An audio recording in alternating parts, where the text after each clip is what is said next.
एथरर new year plan सबु बेकार। Everyone welcome to my mini blog. आपण मानकु जणाथिबो कि मु ओडिसा जाइथिली तो मु भाबथिली एथरर न्यू ईयर फैमिली सहित मनैबी बट किछिटा रीजन पय मते रिटर्न आसीबा पे पड़थिला। सो एथर न्यू ईयर तो पूरा फुस हे गला। तो लास्ट ईयर लास्ट नाइट माँ पुओ भितर बहुत सारा प्रेम चलती जेहेतु ट्रैवल करके आसचु आ मन भी टिके ठीक नथिला। एथर जीरो नाइट किछि प्लान ही नथिला। हस्बैंड को घरर खाना पेटे खुएकी मु डिमांड करथिली केएफसी रा। हस्बैंड को अनहेल्दी जिंस केम देई थांती जे सेथिपाई तांकु न देईकी निजे निजे खाई पकेइथिली। देखचंदी त केते केयरिंग वाइफ मु भाग्यर थिले एमती वाइफ मिले। खालीटारे बसिबा लोक तो मु नै सेथिपाई माँ पुओ मिसिकी टिके डेई देइथिलु। आ पुओ एते एक्साइटेड थिला कि पेंट न पिंधिकी पूरा जोर सोरे डांस करथुला। जहाँ भी को माँ पुओर वाइब्स तो एकदम मैच। देन सबु सोइला परे मु टिके एठी झोटी पकेइ बाहर देबाक डर लागला तो घरे भितरे ही देई देली। माँ घर थिला को सब ओकेजन रे मु ही देई थाए। एटा थिला मो न्यू ईयर झोटी आपण मन केन लागले कमेंट निश्चय जणे। तापरे नेक्स्ट डे अनहेल्दी चा और रोल रे मो दिनटा स्टार्ट हिथिला। जानी पूरा वर्षटा केमिति जीवो। तापरे संध्या बेला आमे रेडी हिथला हम घर पाखर मंदिर जीवा पे। आ एठी न्यू ईयर पे मंदिर भी बहुत सुंदर भाबरे सजाई थिले। आ एई मंदिर रे ना सब भगवान कर दर्शन हे जीवा आ कोठी जीवा दरकार नै। न्यू ईयर स्टार्ट 8 बेटर आ कोन हे पारे। तापरे हस्बैंड आ पुओ मिसिकिना पयड पानी पीथिले। मते मतलब तार नडिया। तापरे आमे जाइथिलु स्पेशल चा माने राजवाड़ी चा पीवा पई।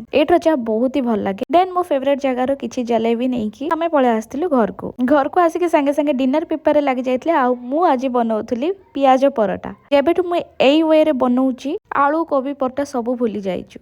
अटारे मलाई पकेकी भलसे धनिया पत्र कला राशि मु एथे टिके क्रीम भी ऐड करथिली। आ चॉप्ड पियाज आ टिके तेल आ लूण पकेकी मस्त डो उटे रेडी हो जाइतला। तारे चिली फ्लेक्स भी पकेइथिली। तापरे कोन गरमा गरम परोटा फुल रेडी विथ दही। आपण माने भी निश्चय ट्राई करंतु। तो एभली भाबरे हमर न्यू ईयर कटिथिला। आपण मानकर न्यू ईयर केमिति हैला कमेंट निश्चय जणेबे। मो तरफ हैप्पी न्यू ईयर बाय।